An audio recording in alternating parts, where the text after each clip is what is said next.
Mutual fund నుంచి benefits ఏంటి చెప్పండి? మ్యూచువల్ ఫండ్స్ అంటే మ్యూచువల్ ఫండ్స్ లో బెనిఫిట్స్ ముఖ్యంగా ఏదంటే లిక్విడిటీ.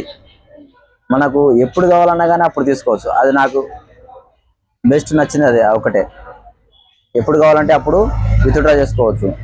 మనకు 3 పని దినాలలో అంటే 3 వర్కింగ్ డేస్లో 3 వర్కింగ్ డేస్లో మనకు డబ్బులు మన అకౌంట్లో పడుతుంది. అదొకటి. దానిలో ఇన్వెస్ట్మెంట్ దాదాపు అయితే మనకు తక్కువ డబ్బులతో కూడా ఇన్వెస్ట్మెంట్ చేయొచ్చు. 500తో కూడా 1000 రూపాయలతో కూడా ఇన్వెస్ట్మెంట్ చేయొచ్చు. అది మళ్ళీ సెకండ్, అది నాకు నచ్చింది.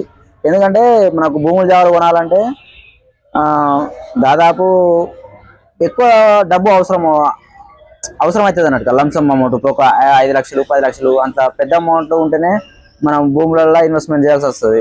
అంత డబ్బు మనం కూడబెట్టాలంటే మనతో కాదు కదా. అందుకే నాకు బెస్ట్ నచ్చింది అన్నట్టుగా. అందువరకే దీంట్లో నేను ఇన్వెస్ట్మెంట్ చేసిన. ప్రతి ఒక్కరికి ఇన్వెస్ట్మెంట్ చేయమని కూడా చెప్తున్నా, ప్రతి ఒక్కరికి.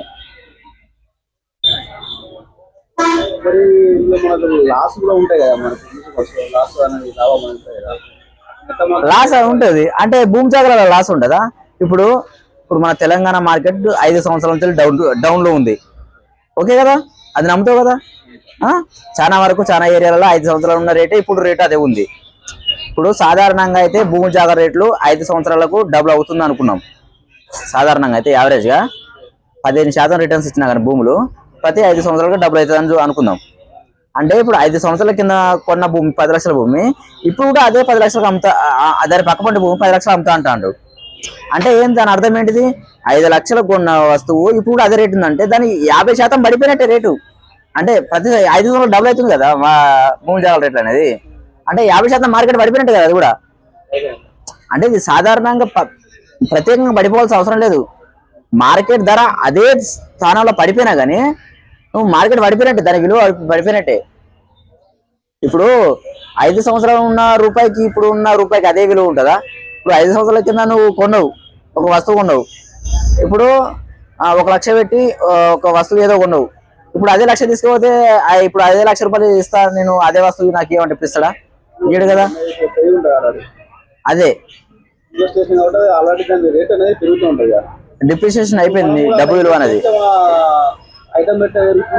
మార్కెట్ పెరుగుతుంది, మ్యూచువల్ ఫండ్స్ అనేది పడుతుంది, ఖచ్చితంగా పడుతుంది. దాదాపు 30% వరకు పడిపోతుంది.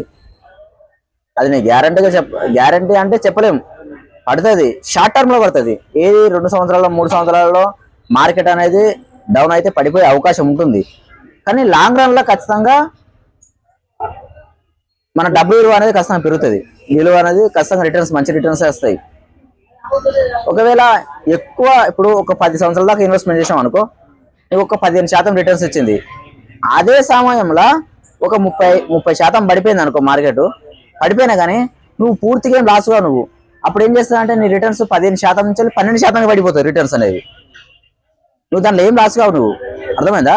ఇప్పుడు 15% దాకా రిటర్న్స్ వచ్చింది, అప్పుడు ఒక మార్కెట్ విలువ ఒక 30% పడిపోయింది. అప్పుడు ఏం చేస్తుంది?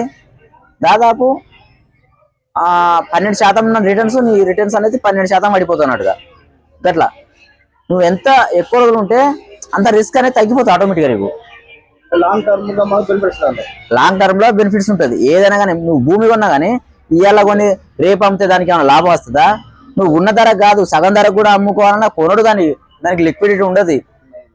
అవి చెప్పుకొని ముడిచిపోవడానికి తప్ప దేనికి పనిచేయదు నిజానికి అయితే నాకు భూములు.